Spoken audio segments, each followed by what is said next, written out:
A gente tem que tomar uma providência. A gente tem, afinal, é óbvio, se a Constituinte está fazendo a Constituição do Brasil independente, e se a gente está querendo fazer a reunificação, Não dá. não tem jeito. E lá na Assembleia Constituinte estavam lá todas as grandes figuras que lutaram pela independência, não só os Andradas, Montezuma, assim, toda a pleiade de pessoas que lutou muito ao lado do Dom Pedro I pela independência, todos eles hoje estavam lá na Assembleia Constituinte. Então a Assembleia Constituinte era uníssona contra qualquer reaproximação com Portugal. E aí o Dom Pedro e o grupo palaciano, que hoje estava dominado pelos portugueses, falaram, não tem jeito, a gente tem que fechar aquilo lá. E aí vamos arranjar aqui uma desculpa. E aí, assim, vamos ver aqui, vamos criar aqui uma desculpa qualquer. Mas aí aconteceu um fatozinho que eles aproveitaram. No início de novembro, no dia 5 de novembro de 1823, aqueles mesmos 2 soldados que ficaram tomando conta lá do general português, lá do general, o Marechal Luiz Paulino, tinha saído no jornal. Existiam 2 grandes jornais principais de oposição na época que assim, estavam batendo muito contra essa possibilidade de reunificação. Era um jornal O Tamoio, que no fundo era meio coordenado pelos Andradas, e um outro jornal que era o Sentinela da Liberdade. Nesse jornal, o Sentinela da Liberdade, de vez em quando saía um artigo, muito criticando os portugueses e criticando a reunificação, de um cara que assinava como um brasileiro resoluto.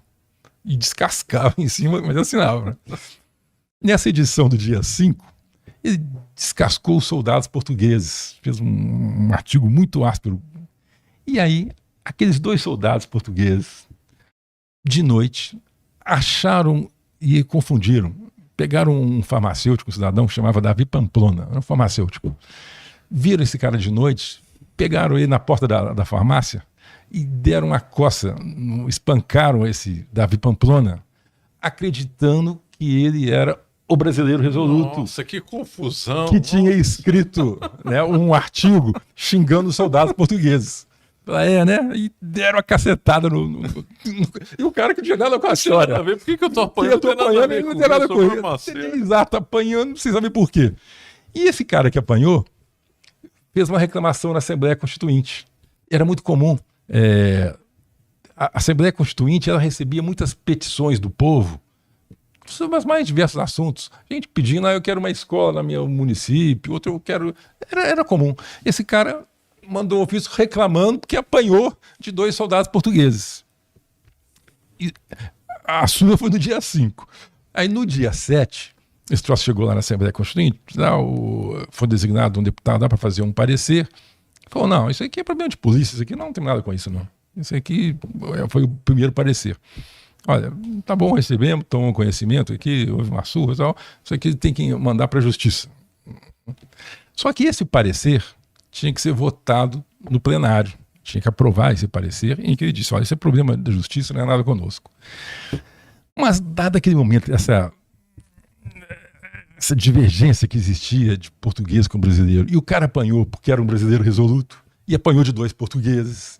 Então, alguns deputados falaram, não, isso aí não é uma surra qualquer, isso aqui não é um caso de polícia, não. Isso aqui, aí falou, isso aqui é um caso de Estado. Isso aqui são 2 portugueses, bateram no cidadão brasileiro, bateram por engano, tudo bem, mas bateram porque ele era um brasileiro resoluto. São 2 portugueses espancando um brasileiro, porque era brasileiro. Então, isso aqui tem outra conotação. E nisso, as galerias, muito entusiasmadas contra os portugueses, xingando os portugueses, começaram a vibrar, e aí houve um conjunto de discursos muito vibrantes xingando os portugueses. Acabou que os Andradas, os 2 irmãos, Martim Francisco e Antônio Carlos, que fizeram 2 discursos muito entusiasmados, muito empolgantes, a galeria aplaudindo, saíram de lá carregados de lá. O Dom Pedro I, nesse dia, o parlamento ficava exatamente do lado do Palácio do Imperador, do Paço, lá no Rio de Janeiro. Quem conhece o Rio de Janeiro, tem hoje a sede da Assembleia Legislativa, que é o Palácio Tiradentes, ali era a sede do parlamento. Ao lado do Paço, o Dom Pedro estava na sacada vendo os Andradas ali sendo carregados, e aquilo soltando foguete, assim, um povo polvorosa. O Dom Pedro aproveitou isso aí e falou, olha, está tendo uma arruaça muito grande, cerca a Constituinte de soldados pela segurança da pátria. e resolveu Ele dissolveu a Assembleia e dissolveu. E fez ainda igual o rei tinha feito lá em Portugal. Ele mesmo foi na frente das tropas e mandou fechar. E aí ele fecha a Assembleia Constituinte, prende os principais deputados, os mais exaltados com a causa brasileira, e entre eles os 3 irmãos Andradas, prende lá alguns deputados, e daí a 10 dias... Ele outorga a Constituição. Não, aí manda eles para o exílio, e aí, isso é novembro, é 12 de novembro que ele fecha a Constituinte. A Constituinte tinha proposto já um texto básico, que o Antônio Carlos é que tinha escrito o texto básico. Como fechou a Assembleia Constituinte, isso causou um mal-estar. Os historiadores da época todos falam que a partir daí começa o declínio do Dom Pedro I. Nunca houve mais o povo não engoliu o fechamento da Assembleia Constituinte.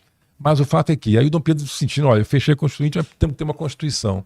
Ele constitui uma comissão de 15 membros para fazer que no fundo copiaram o texto, né, da Constituinte, fizeram pequenas alterações, mas é o texto da Assembleia Constituinte. E já porque isso foi em novembro, ele constituiu, em dezembro ficou pronto o texto, ele outorga em 1824. A nossa Constituição, 1824. Que durou todo o Império, é a Constituição de 24, outorgada pelo Dom Pedro I, mas no fundo muito semelhante, quase que um copia e cola, ao texto dos Constituintes de 23. E é uma curiosidade histórica, quem gosta de direito. Eu sou advogado, eu sou do direito.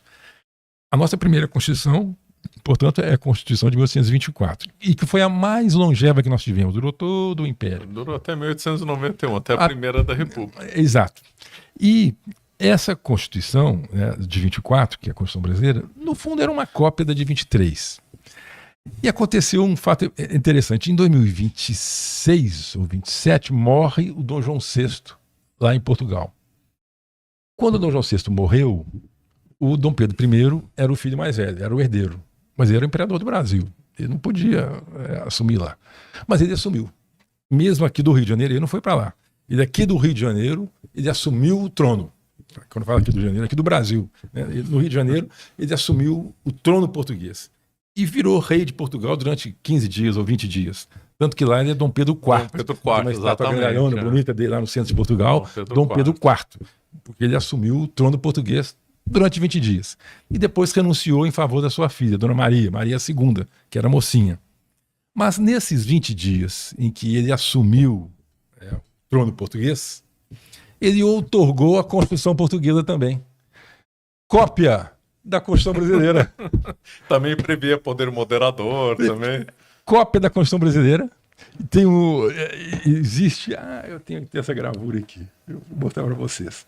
Ele pegou a Constituição brasileira, rabiscou, então, que aqui era a Constituição do Império do Brasil. Ele rabiscou a Constituição do Reino de Portugal. E assim fez pequenas adaptações. Não sei se dá para ver. Aqui, ó. Isso aqui não vai dar, né? Não vai dar, não. Dá? Ó, aqui é a... Peraí que ele vai tentar dar um zoom. Isso aqui é bacana, esse documento aqui é legal. Isso é curioso, hein? Aqui, ó, é a Constituição brasileira com os rabiscos, a letrinha do Dom Pedro I, rabiscando, e aqui está o rabisco aqui, Constituição, aqui, ó, Constituição do Império do Brasil, ele rabiscou, escreveu aqui, do Reino de Portugal. É a Constituição brasileira, toda rabiscada, e ele fazendo a Constituição de Portugal. E aqui, ó, é a primeira edição da Constituição portuguesa, editora do Rio de Janeiro. A primeira edição da Constituição de Portugal está aqui, ó. Rio de Janeiro, Tipografia Nacional do Rio de Janeiro, aqui, 1826. Aqui, ó, aqui é um zoom. Rio de Janeiro. Então, a primeira edição da Constituição Portuguesa foi rodada aqui no Rio de Janeiro. Muito curioso, é uma história muito curiosa. E aí eu falo que coisa interessante. Isso eu dei uma palestra uma vez em Coimbra falando isso. Falei, olha, gente, a Assembleia Constituinte Brasileira, mas fechou. O texto dela é praticamente o texto da Constituição Brasileira de 24, que durou toda aqui, e é a Constituição de Portugal, que durou também toda a monarquia portuguesa até 1911. É a Constituição mais longeva deles. É a Constituição dos Constituintes aqui do Brasil. Interessante, assim, uma curiosidade histórica. Mas essa historinha toda que eu contei aqui da unificação, isso não é, isso é um capítulo da história que ficou apagado. Isso é muito Ninguém curioso, fala. né? Ninguém fala. Isso aí, assim, estou contando aqui, é um spoiler do livro que será lançado muito breve. A gente aprende na escola hoje, assim, a história oficial, e eu aprendi isso e já falei 1000 vezes, que olha, o Dom Pedro I fechou a Constituinte porque ela começou a fazer muita oposição e ela queria enfraquecer os poderes do imperador. Cansei de falar isso, eu já dei palestra falando isso. Mas você mudou de ideia agora? É que agora em 2023 era o bicentenário da Assembleia Constituinte. E a Câmara dos Deputados, eu sou deputado federal, a Câmara dos Deputados resolveu fazer uma comemoração dos 200 anos da Assembleia Constituinte, porque ela é a primeira experiência parlamentar no Brasil. Foi a primeira vez que o parlamento se reuniu. Então eram 200 anos da Assembleia Constituinte. E aí começamos a escrever, comecei a estudar esse assunto e comecei a buscar alguns livros que estão perdidos, esquecidos, uns livros que ninguém conhece e que começam a tratar desse tema. E aí eu comecei a pesquisar e levantar documentos referentes a toda essa historinha que eu contei aqui do Marechal que chegou, mandou a carta, eu tenho a cópia da carta, os documentos, toda essa narração dessa possível reunificação que não se fala, ficou perdida. O que a gente aprende na escola hoje, e é um equívoco, e é o que ficou, é que a Constituinte queria diminuir os poderes do imperador, e aí ele não aceitou, obviamente, ele era um homem voluntarioso e tal, não, então vou fechar a Assembleia Constituinte. E não tem nada disso, até porque o texto da Constituição de 1824 é cópia da de 23, não tem nada de diminuição dos poderes do imperador, né? Tanto que ele repetiu, não tem nada disso, né? E diziam também que a Constituinte estava fazendo muita oposição, e não tem nada disso. Quando a gente pega lá os anais, os debates eram todos debates acadêmicos, debates jurídicos, estão discutindo se vai ter segundo grau, duplo grau de erudição ou não, a prisão é só depois da condenação ou pode prender antes. Eram discussões acadêmicas, discussões jurídicas, não tinha discussão política.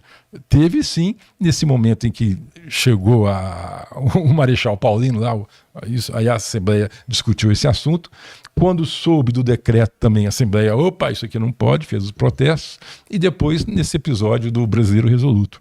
Mas fora desses 3 dias, a Assembleia o tempo todo era discussões acadêmicas, discussões jurídicas, estão fazendo a Constituição do Brasil.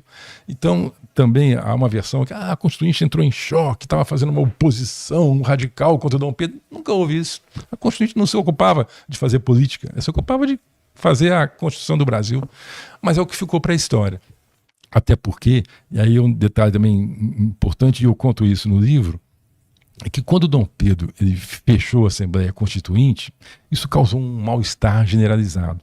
Então ele fez uma proclamação ao povo, anunciando o porquê que ele tinha fechado a Constituinte. E nessa proclamação ele fala isso: estavam me atacando a minha honra, queriam diminuir os meus poderes. Ele fala isso nessa proclamação, né? Queriam até tentar contra a minha vida, né? Assim, uma proclamação longa. E essa carta do Dom Pedro, essa proclamação, é que passou para a história oficial como sendo a razão de ter fechado. Isso aqui foi passando de historiador para historiador, e todo mundo que... Até porque, como eu falo sempre, a Assembleia Constituinte, como ela não concretizou o seu trabalho, ela passou a ser até um capítulo da história muito pouco estudado, pouco relevante, então ninguém se aprofundou muito nesse tema. E quem quer se aprofundar um pouquinho, deixa eu ver aqui os documentos da época. Aí pega essa proclamação do Dom Pedro I e fala: estavam querendo diminuir os meus poderes, estavam querendo... É a propaganda que ele fez para justificar ter fechado. Isso é que virou a verdade histórica. E a gente aprende isso na escola, isso vai passando de geração a geração, e não tem nada a ver com a realidade dos fatos.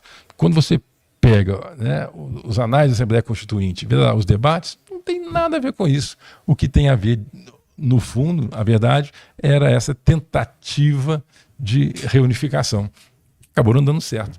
E um detalhe interessante, logo depois que fechou a Assembleia Constituinte, no final de novembro, é interessante, eu ponho isso lá no meu livro, há uma carta do embaixador dos Estados Unidos aqui no Brasil, fazendo um relato para o governo americano, dizendo, olha, aqui fecharam a Assembleia Constituinte, o que estão dizendo aqui é que o Dom João VI está para voltar para o Brasil. Então ele sabia. Ele sabia. Ele sabia. Né? E tem esse ofício. Existe um outro ofício, que eu ponho lá também no livro, que lá em Portugal, o Dom João VI queria a reunificação e ele, no fundo, queria voltar para o Brasil. Ele gostava do Brasil, ele queria voltar para o Brasil.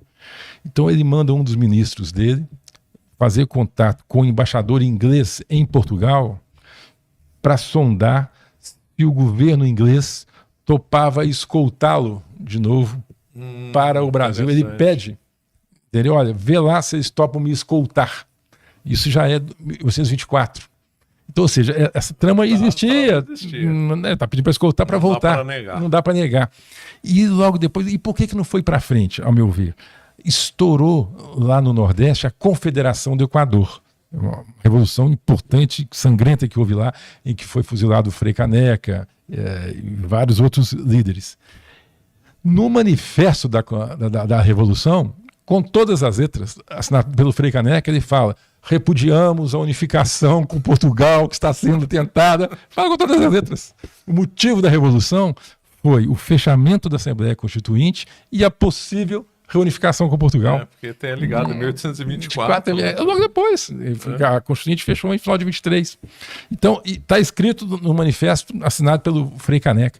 Então, assim, agora é um capítulo da história que ficou esquecido, né? Então, nós estamos agora revivendo. É muito interessante. É muito curioso e está inteiramente ficou esquecido, embora existam todos os documentos que mostram direitinho o fio da meada dos acontecimentos, ou seja, nada.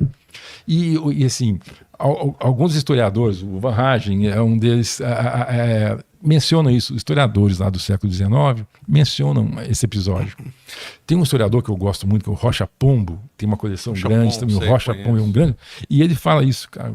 E a grande figura também que fala isso com todas as letras, que é um historiador que é muito pouco conhecido aqui no Brasil, é um cara que chama Vasconcelos Drummond.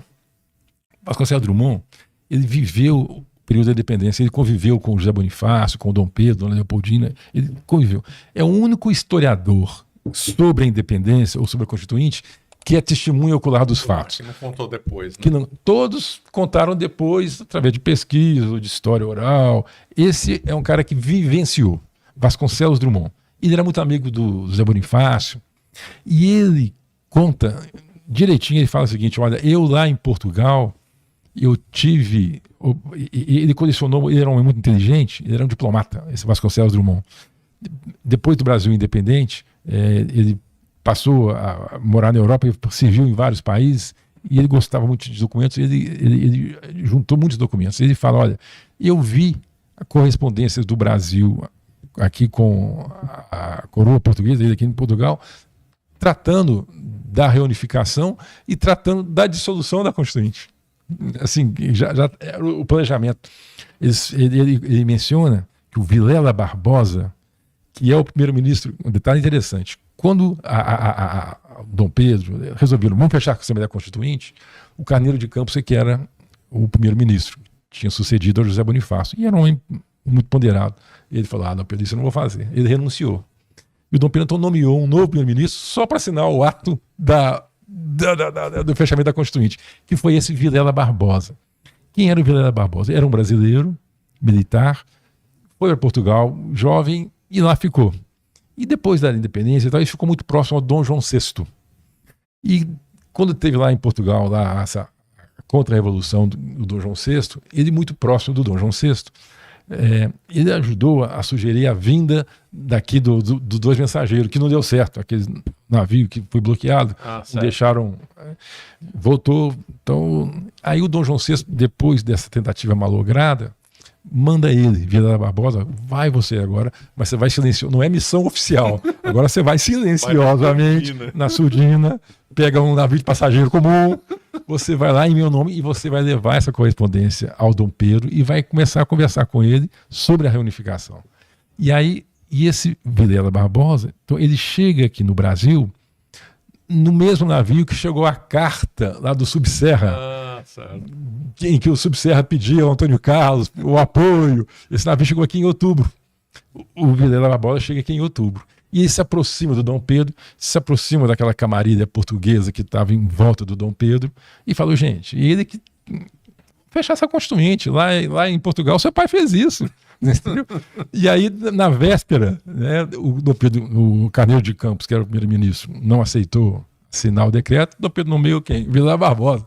Vilela Barbosa é um homem que assinou o decreto da dissolução. E ele, Vilela Barbosa, naquele episódio ali do Brasileiro Resoluto, em que os soldados portugueses bateram no Brasileiro Resoluto, a Constituinte manda convocar o ministro para dar explicações por que havia tropas em volta do prédio. E ele era o primeiro-ministro. E ele vai e ele fala isso. Fala, olha, eu já vi uma coisa parecida lá em Portugal. Essa historinha aqui me parece muito com coisa que eu vi recentemente em Portugal, que era o Dom João VI tendo fechado as cortes, o parlamento. Eu já vi coisa parecida. Ele falou, o que você está querendo insinuar? Ele falou, não, eu não sei prever futuros, mas o que eu estou vendo aqui é muito parecido com o que eu vi lá. Ele fala isso. E logo depois que ele sai do prédio, as tropas de fato tomam conta e o Dom Pedro faz questão de fazer igual Dom João VI. Ele comanda a tropa. E aí tem um historiador que testemunha, o Vasconcelos ele conta, e tem outro testemunho que fala isso, que o Antônio Carlos, irmão do Zé Bonifácio, ele chega lá, chega o mensageiro com um decreto de dissolução. E aí outro cara fala, gente, não tem mais nada que fazer aqui. Teve um que fala, não, mas nós vamos fazer uma discussão. Gente, acabou, né? Acabou, não tem mais nada para fazer. Tem que fazer a ata, por favor. Copia aqui o decreto na ata, porque quando for nomeado um outro congresso, isso aqui vai servir como documento para o novo congresso. E ó, acabou-se a história. E aí, à medida que os deputados foram saindo do prédio da Constituinte, o Dom Pedro estava na porta com um canhão e vários soldados. E todo mundo... Imperador, o pessoal fazia. Todo mundo que saía, os deputados saudavam. O Antônio Carlos olha para o canhão, admira o poder da sua força. Cumprimenta o canhão e não cumprimenta o Dom Pedro. Desaforo, né? Desaforo. Foi preso imediatamente, né? Preso ele, José Bonifácio e o Martim Francisco vão presos. E no primeiro momento, prenderam uns 20 deputados. Ao final, só 8 que foram exilados. Mas na primeira hora, uns 20 foram presos. E, inclusive, o futuro senador Vergueiro, que era português, mas português brasileiro, assim, tinha abraçado a causa nacional, mas tinha sido preso. E aí, poucas horas depois, ele foi solto. Ele saiu esbravejando. Por que ele foi preso? Que história é essa que ele foi preso? Aí a imprensa da época debochou que o Vergueiro foi preso porque estava solto. E foi solto porque estava preso.